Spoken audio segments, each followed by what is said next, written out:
નમસ્કાર વિદ્યાર્થી મિત્રો, કિશોર ગજેરા યુટ્યુબ ચેનલમાં આપ સૌનું સ્વાગત છે। જો તમે કોમર્સને લગતા વિદ્યાર્થી છો તો આ ચેનલને ચોક્કસથી સબસ્ક્રાઇબ કરો, કારણ કે આની અંદર આપણે ગુજરાતની બધી જ યુનિવર્સિટીના એકાઉન્ટને લગતા તમામ ચેપ્ટરો ગુજરાતી મીડિયમ અને ઇંગ્લિશ મીડિયમ બંનેમાં મૂકીએ છીએ। આની જાણ તમારા મિત્રોને પણ કરો। મિત્રો, અત્યારે આપણે અભ્યાસ કરીશું પરિવર્તનશીલ અંદાજપત્ર। પરિવર્તનશીલ અંદાજપત્ર માટે તમારે પેમ્પલેટની જરૂરિયાત રહેશે, જે વિડિયોના ડિસ્ક્રિપ્શનમાં લિંક આપવામાં આવી છે એના ઉપરથી આની પીડીએફ ખુલશે। એ પીડીએફ તમારે પ્રિન્ટ કરાવવાની રહેશે। એ પ્રિન્ટ લઈ અને પછી તમે વિડિયો જોશો એટલે ચોક્કસથી તમને બધો જ ખ્યાલ આવશે। જેવો વિડિયો પૂરો થાય એટલે વિડિયો પોઝ કરી એનો સ્ક્રીનશોટ લઈ અને ઝૂમ કરીને તમે તમારી નોટમાં લખી શકશો, એટલે સાથે નોટ પણ બનાવતા જજો। જોઈએ દાખલા નંબર 1। આમાં સામાન્ય રીતે થિયરી સમજવાની નથી બહુ, કારણ કે આ ચેપ્ટર એક એસવાય બીકોમ ની અંદર એકમ પડતર પદ્ધતિ જે આવે છે એ જ પ્રકારનું છે। દાખલા નંબર 1 જોઈએ। નીચેની માહિતી માર્શલ લિમિટેડના 2021 ના વર્ષ અંગેના ઉત્પાદનને લગતી છે। 2021 ના વર્ષને લગતી છે। આ વર્ષે કંપનીએ 80% ઉત્પાદન શક્તિએ 10000 એકમનું ઉત્પાદન કર્યું છે। યાદ રાખજો, કંપની 80% શક્તિએ કામ કરે તો 10000 એકમો બનાવે। અને પડતરને લગતી નીચેની વિગતો પ્રાપ્ય છે। કાચો માલ એટલે માલ સામાન 50, મજૂરી 20, આનો સરવાળો કહેવાય પ્રાથમિક પડતર। ચલિત કારખાના પરોક્ષ શિરોપરી ખર્ચ 10 અને સ્થિર કારખાના શિરોપરી ખર્ચ 12.50, આનો સરવાળો કારખાના પડતર કહેવાય।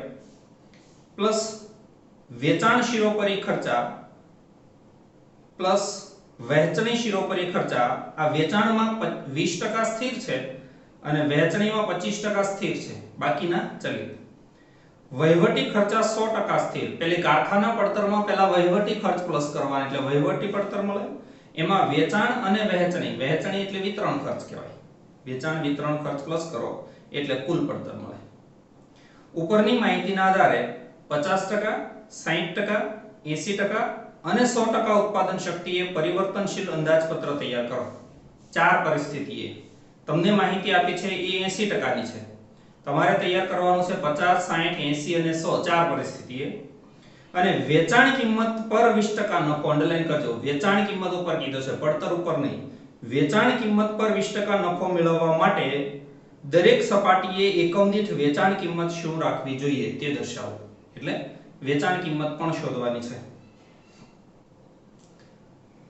સૌપ્રથમ સમજી લઈએ, આ છે પરિવર્તનશીલ અંદાજપત્ર। વિગત 50%, 60%, 80%, 100%। 80% એ 10000 એકમો આપ્યા છે।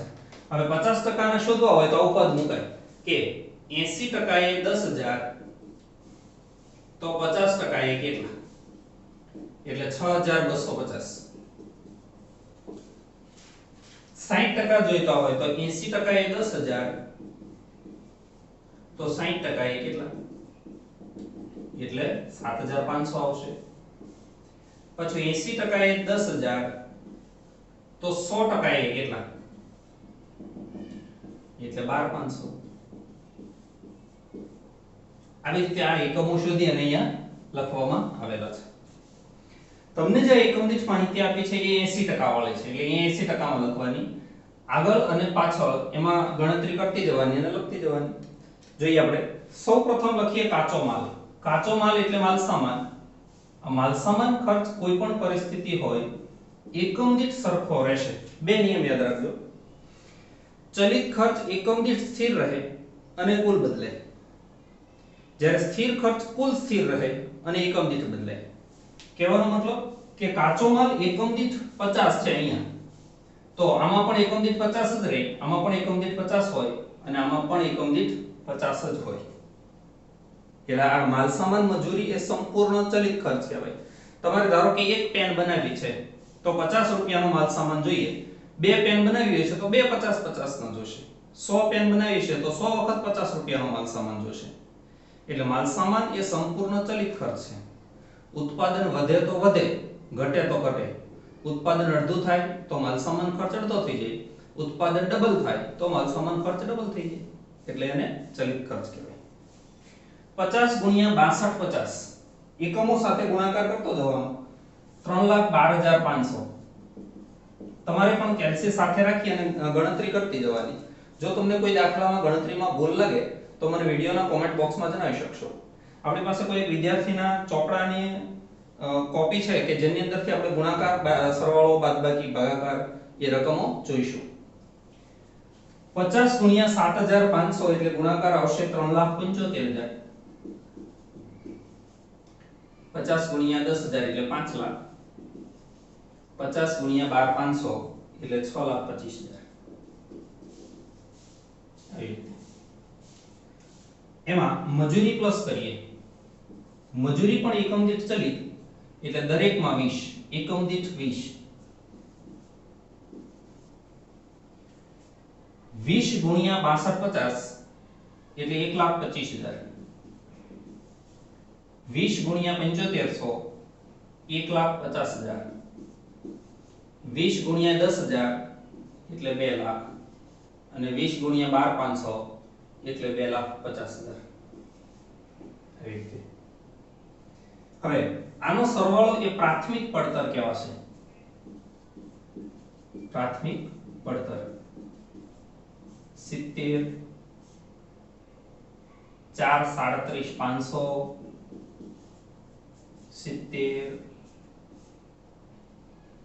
5,25,000 70 7 લાખ 70 8,75,000. એમાં પ્લસ કારખાના પરોક્ષ ખર્ચ.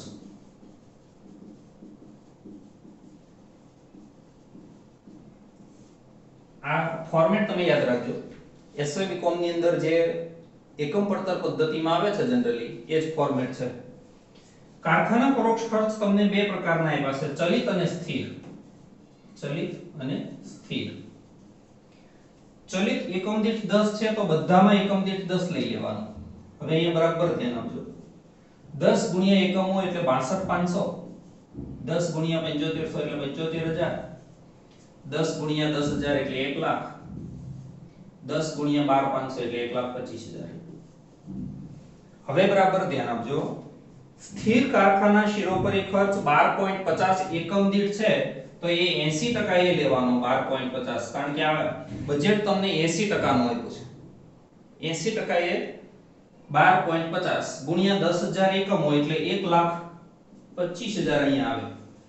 તો હવે આ 1,25,000 દરેકમાં આવશે. સ્થિર ખર્ચ એને કહેવાય કે જે 50% એ કામ કરો, 60% એ કરો, 80% એ કરો કે 100% એ કરો, સ્થિર જ રહે. એટલે આ 1,25,000 અહીંયા પણ લખવાના, અહીંયા પણ 1,25,000 આવશે અને આમાં પણ 1,25,000 આવશે. એટલે આને સ્થિર ખર્ચ કહેવામાં આવે છે. હવે 1,25,000 ભાગ્યા 62,50 એટલે કારખાના ખર્ચ સ્થિર આવશે એકમ દીઠ 20. 1,25,000 ભાગ્યા 7500 16.67. 1,25,000 ભાગ્યા 12,500 એટલે 10 અને આનો સરવાળો એ હવે કેવા છે કારખાના પડતર 100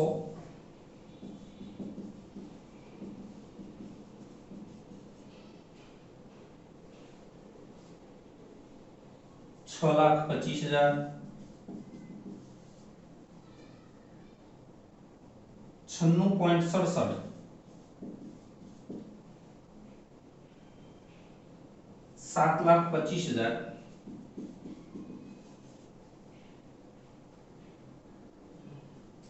92.5 9,25,000 90 અને 11,25,000. આને કહેવામાં આવશે કારખાના પડતર. કારખાના પડતરમાં વહીવટી અથવા ઓફિસ પડતર, ઓફિસ ખર્ચ ઉમેરવાનો. એટલે આમાં પ્લસ કરીએ વહીવટી ખર્ચ જે સંપૂર્ણ સ્થિર આપ્યો છે 100% સ્થિર છે 5 એટલે એકમ દીઠ અહીંયા પહેલા 5 લેવાનો ગુણ્યા 50,000 10,000 એકમો કરો એટલે 50,000 થાય અને આ 50,000 દરેકમાં લઈ લેવાનો કારણ કે આ સ્થિર ખર્ચ છે. આ છે સ્થિર 100%. હવે 50,000 ભાગ્યા 6250 એટલે 8. 50,000 ભાગ્યા 75 6.67 અને આ 50,000 ભાગ્યા 12 500 એટલે 4. આનો સરવાળો એ વહીવટી અથવા ઓફિસ અથવા ઉત્પાદન પડતર કહેવાય. વહીવટી પડતર 108 6,75,000 7,75,000 આનો સરવાળો થશે 103.34 97.5 9,75,000 94 અને 11,75,000. વહીવટી પડતરમાં વેચાણ ખર્ચ અને વહેંચણી ખર્ચ એટલે પ્લસ વેચાણ ખર્ચ ઉમેરીએ. આ વેચાણ ખર્ચમાં બે છે, સ્થિર અને ચલિત. સ્થિર છે 20% અને ચલિત છે 80%. તો 13 ના 20% કરીએ સ્થિર એટલે 2.6. જોજો અહીંયા આવશે 10,000 એકમો 2.6 અને 10.4 એ ચલિત આવશે. સોરી 2.6 સ્થિર અને 10.4 એ ચલિત. આવી રીતે એકમ દીઠ છે 13 એના 20% એટલે 2.6 અને 80% એટલે 10.4. હવે સ્થિર 2.6 ગુણ્યા 10,000 એટલે 26,000. આ 26,000 દરેકમાં લઈ લેવાના.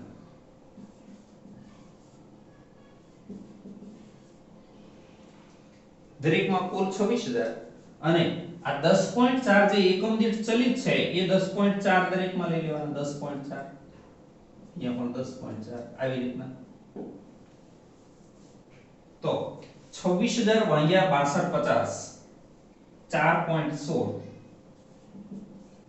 26,000 ભાગ્યા 75 3.47 આ થઈ ગયા. 26,000 ભાગ્યા 12 500 એટલે 2.08.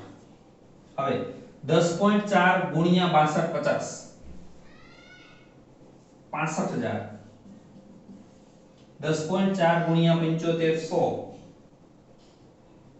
એટલે 78,000 10.4 ગુણ્યા 10,000 એટલે 1,04,000 અને 10.4 ગુણ્યા 12 500 એટલે 1,30,000. સરવાળો આનો હજી નથી કરવાનો કારણ કે વહીવટીમાં વેચાણ અને વહેંચણી બંને ખર્ચ ઉમેરવાના થાય. તો હવે પ્લસ કરીએ વહેંચણી ખર્ચ. વહેંચણી ખર્ચ એટલે વિતરણ ખર્ચ. વહેંચણી ખર્ચમાં 25% સ્થિર છે એટલે સ્થિર 25% અને બાકીનો 75% ચલિત છે. કુલ 7 છે. 7 ના 25% સ્થિર 25% લેખે થાય 1.75 અહીંયા 1.75 અને 5.25 એ ચલિત 5.25. પહેલા તો 7 ને ફાળવી દેવાના. હવે પહેલા સ્થિર જે છે 1.75 ગુણ્યા 10,000 કરો એટલે 17,500 થાય. તો આ 17,500 દરેકમાં લઈ લેવાના. સ્થિર ખર્ચ એ કુલ લઈ લેવો અને અહીંયા પણ 17,500. જ્યારે આ 5.25 એ એકમ દીઠમાં દરેકમાં લખી દેવાના 5.25 આવી રીતે. હવે 17,500 ભાગ્યા 6250 2.8 17,500 ભાગ્યા 7,500 2.33 17,500 ભાગ્યા 12,500 1.4 5.25 ગુણ્યા 6250 32,813 32,812.5 આવતા હોય એટલે 13 5.25 ગુણ્યા 7500 એટલે 39,375 5.25 ગુણ્યા 10,000 એટલે 52,500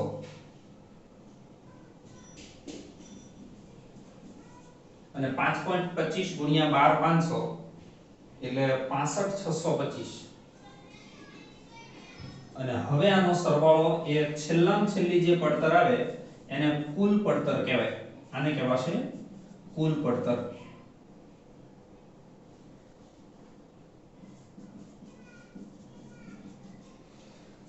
સરવાળો જોઈ લે કુલ પડતરનો 130.61 8,16,313 124.79 9,35,875 117.5 11,75,000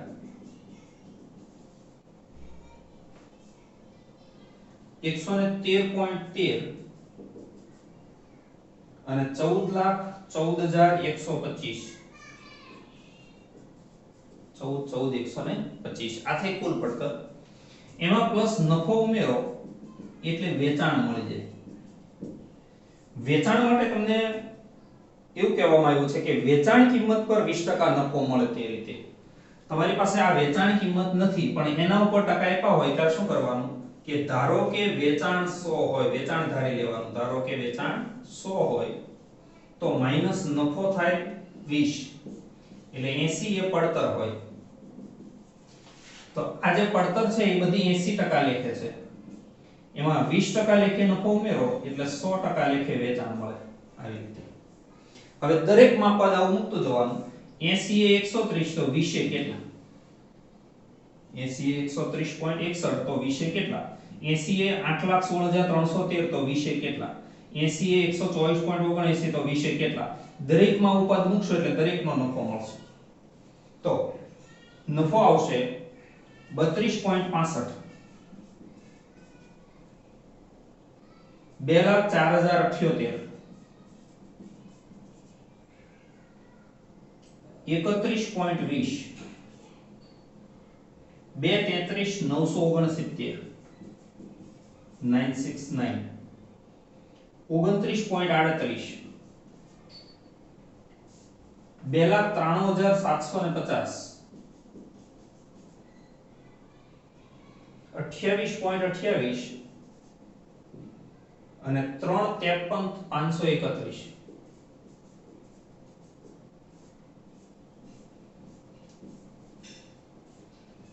એટલે વેચાણ મળતું થાય. આનો સરવાળો એ વેચાણ કહેવાશે 163.26 10,20,391 10,20,391 155.99 11,69,844 146.88 14,68,750 141.41 અને 17,67,556